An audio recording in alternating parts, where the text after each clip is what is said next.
Hi, it's Carrie. I used to do a literature list every Monday and post it on Twitter, and Twitter's become more and more unappealing to me. I'm going to try this on YouTube for today. So I wanted to show you some literature that may be of interest to the medical librarian, and methodologist community. I haven't read these, I just kind of pulled them out of some of my alerts. This isn't a statement of quality or lack of quality, just a statement that these may be worth reading. And I want to show you how I get to those. I have a lot of saved searches in my NCBI dashboard. So I've logged into NCBI, and if I go to my dashboard, I have quite a few saved searches here for different things that I'm interested in following, and I'm not going to show you all those, but there's a lot, and I've already opened some of the articles that I think are of interest. So we'll move left to right in my browser. The first one is published in July 2023 in the Journal of Clinical Epidemiology. Limited online training opportunities exist for scholarly peer reviewers. And what they've done is tried to create a comprehensive list of openly available online trainings in scholarly peer review and to analyze their characteristics. So I think that looks really interesting, and I'm looking forward to reading that more. The next one is called An Overview of How to Search and Write a Medical Literature Review.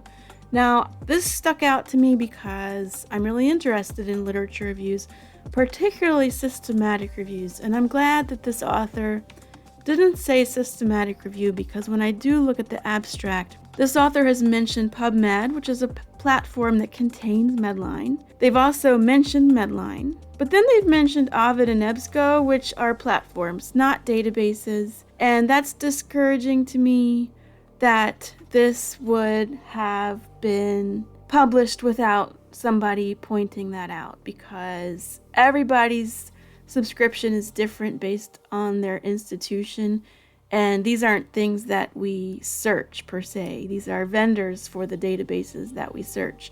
So I'm not real thrilled about that, and I'll just leave it there. The next one is Fabricated References and a Blatant Lie, a cautionary tale about using ChatGPT during literature search.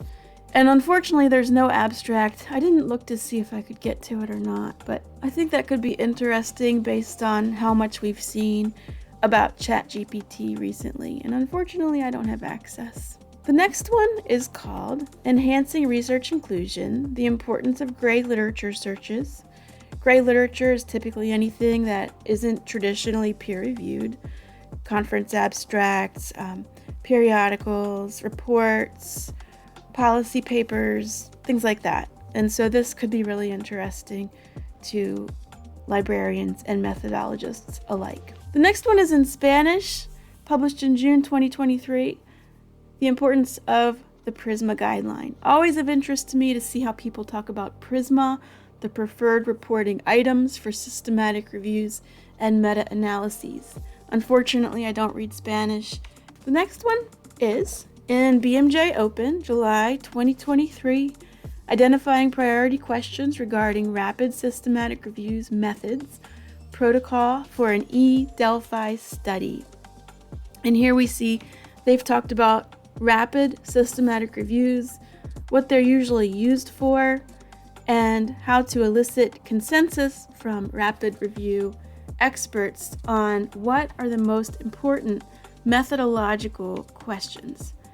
And it looks like there's going to be a lot of good content there. I'm excited to read this. Finally, I just wanted to show you a retraction that I noticed today came up.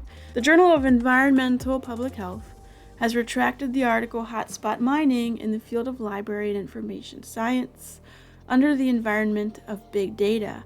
And I didn't see an abstract, so I went to the PMCID. PMC is PubMed Central, the open access archive contained within PubMed. And it talks about why it was retracted, discrepancies in scope, other things here. So I went to look for more information about this article, and I found the article itself. Now, PubMed is doing this big red box when things are retracted, and you also see retracted across the back of the copy. And so you can actually read the article, you just have to keep in mind that it's been retracted. It's about libraries, so that was of interest to me. That's all I've got for you today. I'll put all the links in the video description below, and I hope to see you next time.